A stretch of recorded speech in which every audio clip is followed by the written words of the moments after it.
Alors aujourd'hui on se retrouve enfin pour une nouvelle vidéo présentation d'achat de Blu-ray. J'en ai pas fait depuis très longtemps, la dernière fois c'était pour présenter les derniers achats de 2024, de fin 2023 pardon.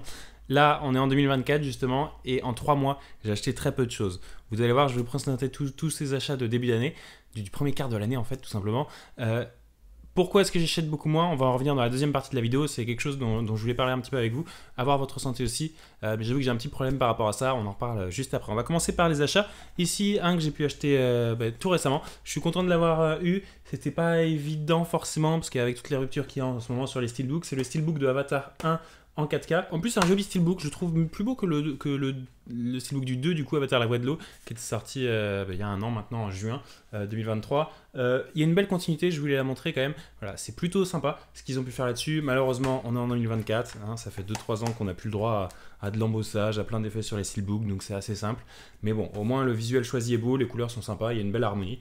Et il marche plutôt bien aussi avec le 2, même si le 2, il n'y a pas le titre, là il y a le titre. Pour le coup, j'aime bien des fois quand il n'y a pas le titre, autant je préfère celui avec le titre. Mais voilà. En tout cas, content de l'avoir eu, donc en 4K évidemment, je l'avais déjà en plusieurs éditions, mais en Blu-ray seulement.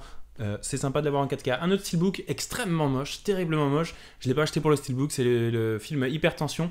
Alors c'est un film que j'ai vu il y a très longtemps sur Netflix, enfin il y a très longtemps, ça doit faire 3 ans, 3-4 ans, oui, ça fait 4 ans que je l'ai vu sur Netflix. J'avais bien aimé perso le concept du film, j'ai plutôt bien aimé le film. Je crois qu'il y en a un 2 qui est moins bien, mais le 1 était plutôt cool. Je l'ai évidemment pas acheté pour le steelbook, ça faisait longtemps que j'attendais de pouvoir le trouver. Là il était en cash, hein, c'est de l'occasion, 5,99€, donc 6€. Tout simple le steelbook en plus à l'intérieur, mais voilà, c'était pour l'avoir. Il ira quand même avec les steelbooks, mais c'est immonde, hein. Heureusement qu'on fait plus ça aujourd'hui quand même. TF1 vidéo, la barre bleue en haut, c'est terrible hein, ce steelbook. Mais bon, au moins j'ai le film, j'ai failli le faire tomber, hein. J'ai le film, mais bon, vu l'état dans lequel il est, c'est pas très grave. J'ai le film au moins, pardon, en support physique et ça c'est cool. Et puis bon, ça reste du Blu-ray, donc le niveau qualité vidéo, c'est cool quoi, c'est mieux que du DVD. Ensuite, on continue sur 2 autres Blu-ray. Un film avec Mel Gibson, pardon, de Martin Campbell qui avait fait Casino Royale, hein.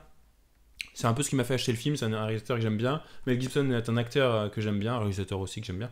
Hors de contrôle, je sais pas du tout de quoi... Enfin si, je sais de quoi ça parle. J'ai lu le résumé, mais je sais pas du tout ce que ça donne. J'en ai jamais entendu parler de ma vie. 4€ hein, de l'occasion, donc ça me permettra de le découvrir. Ensuite, un autre film tout aussi sérieux, Mensonge d'État. Alors un film de Ridley Scott. Avec DiCaprio, avec Russell Crowe, ça part plutôt bien. On verra en plus, en principe, DiCaprio sait choisir ses rôles. C'est rare de le trouver dans des dopes, quoi. En principe, il fait plutôt des films corrects, on aime ou on n'aime pas, mais il y a des films de lui que j'aime pas du tout, hein. Je pense à Shutter Island par exemple que j'aime pas du tout, mais dans tous les cas c'est plutôt qualitatif ce qu'il fait. Donc pour 4€ aussi d'occasion c'était à prendre, et le résumé m'intéressait aussi pas mal à voir. Par contre Ridley Scott je suis un peu mitigé des fois, j'ai pas aimé Napoléon, mais il y a d'autres films, je pense évidemment à Gladiator par exemple, qui sont vraiment super, donc voilà. Je suis quand même content de l'avoir. Ensuite, très rapidement, petite parenthèse, DVD, j'en achète encore de temps en temps.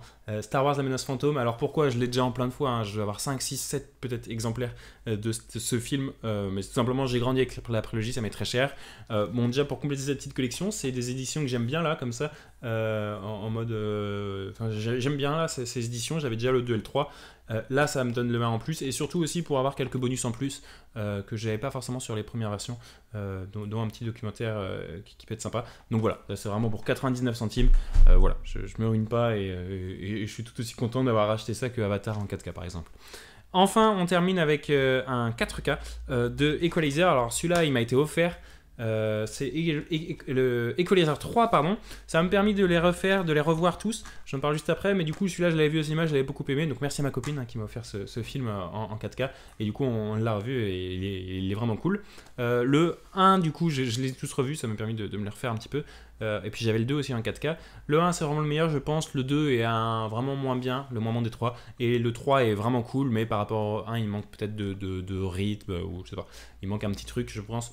Mais le 3 est vraiment stylé, et j'aime bien, et puis l'image, le son, il n'y a pas de problème, hein, c'est très bien. C'est ce qui se fait dans les standards actuels au niveau du 4K. Voilà un peu pour les achats. Voilà, 1, 2, 3, 4, 5, 6. Ça fait 2 achats de Blu-ray ou DVD ou Steelbook par mois. C'est pas beaucoup. Pourquoi j'achète beaucoup moins? Eh bien, tout simplement parce que malheureusement, je suis à un point de ma collection où tout ce que je voulais acheter, je l'aime malheureusement, entre guillemets, déjà. Après, à part des éditions différentes comme Avatar par exemple qui ressortent, tous les films qui m'intéressaient. Alors, bon, je suis encore jeune, j'ai même pas 25 ans, donc des films, je vais encore en voir, je vais en aimer beaucoup, je pense, et ça va me permettre d'en acheter.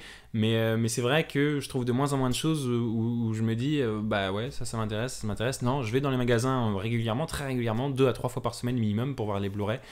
Et que ce soit Fnac, hein, Leclerc, plein de trucs. Et malheureusement, même sur Amazon des fois.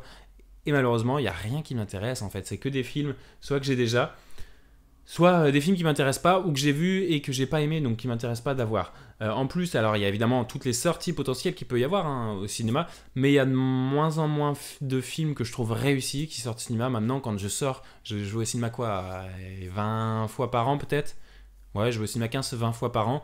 Ouais, 20 fois par an, on va dire. Et allez, sur les 20 films que j'ai vus au cinéma, il y en a peut-être 4-5 que je veux avoir en support physique, donc c'est très peu. Pareil, je vois pas mal de films aussi sur les plateformes. 90% de ce que je vois sur les plateformes, je veux pas. 10%, je les voudrais, mais malheureusement, ça sort pas forcément. D'ailleurs, je pense qu'il mériterait, les gros studios comme Netflix, tout ça, qui sont vraiment à fond sur la plateforme, à sortir plus de films et séries surtout en Blu-ray, en Steelbook, en support physique, parce que j'avais parlé dans la dernière vidéo des Steelbooks du The Mandalorian par exemple, j'ai parlé aussi de Andor qui arrive, tout ça. Il y a une demande énorme, mine de rien, alors une demande énorme au sein de la niche, quand même, Blu-ray, support physique. Mais la niche est quand même présente et elle meurt pas. Je pense pas du tout qu'on va vers une fin du support physique. Moi, au contraire, ça se tient très bien. Voire, il y a de plus en plus de gens qui se mettent, je vois hein, sur les réseaux sociaux un petit peu les retours de gens qui se mettent à aimer le support physique et à acheter et à collectionner. Avec le temps en fait, tout simplement il y a plein de choses qui rentrent en compte, mais évidemment les prix en fait des plateformes qui augmentent de plus en plus, le catalogue qui change tout le temps, et puis il y a des atouts. Je vois, j'ai pas eu internet, c'est tout bête, mais j'ai pas eu internet pendant 4-5 jours chez moi là, j'ai changé d'opérateur. Du coup pendant 4-5 jours j'étais bien content d'avoir les Blu-ray pour pouvoir me regarder des films et pas être dépendant d'internet et des plateformes. Et puis tout simplement aussi, c'est quelque chose qui revient. Hein. On a vu ça avec les vinyles. Là, j'étais à la Fnac cet après-midi. Le nombre de vinyles qu'il y a, c'est incroyable. On n'aurait pas pensé ça quoi, il y a 20 ans en arrière, même il y a 15 ans. Et là, maintenant, il n'y a que de ça. Et je pense que pour le support physique, ça va pas être autant que le vinyle, parce que c'est quand même un truc particulier qui fait partie aussi de l'imaginaire collectif. Le Blu-ray, le Steelbook est pas du tout assez présent dans l'esprit commun quoi, de la société quoi. Mais il y a quand même un truc, il y a quand même une belle niche, je pense, donc il y a quand même de la demande. Et voilà, quand on voit à la vitesse à laquelle partent ces séries, je pense que certaines plateformes mériteraient de donner un petit peu plus de leurs films et de leurs séries directement une chance en physique, tout simplement. Voilà, je vous laisse me dire un petit peu votre ressenti, vous. Moi là, c'est quand même plus un ressenti personnel, dans le sens où je sens que j'ai tout ce que je voulais. C'est très rare que je trouve un film où j'ai bien aimé, je vais me le prendre. Non, ça arrive très très peu, ou alors les fois, c'est voilà, Equalizer 3 par exemple, c'est j'ai vu ce film au cinéma, il était super cool, j'ai envie de l'avoir. Mais c'est tout.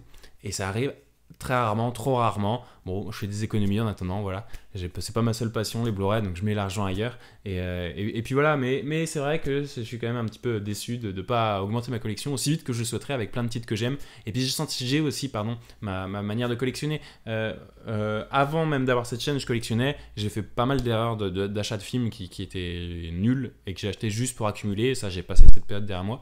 Là, j'achète vraiment que ce qui m'intéresse ou de qualité, quoi. Du coup, c'est très très rare. Voilà, tout simplement.